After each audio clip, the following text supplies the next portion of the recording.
Iginiit ng kampo ni dating House Speaker Martin Romualdez na binabaluktot ng Peanut Gallery Media Network o PGMN ang issue kaugnay sa pagkakaaresto sa founder nitong si Franco Mabanta at 4 na iba pa dahil sa extortion.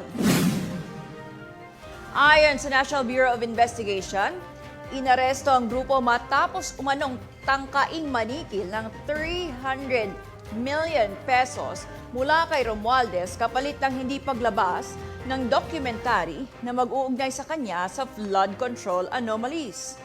Marin itong itinanggi ng PGMN at sinabing isa umano itong set up at iginiit na bahagi ito ng issue ng malayang pamamahayag. Ayon sa kapo ni Romualdez, hindi issue sa insidente ang journalism kundi ang umano'y pangingikil kapalit ng katahimikan.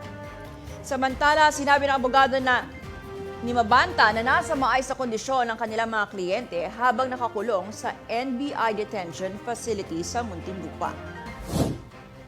Tinatapos na rin umano ang paghahanda para sa posibleng paglagak ng piyansa ngayong Biyernes habang iginigiit ng depensa na walang naganap na extortion.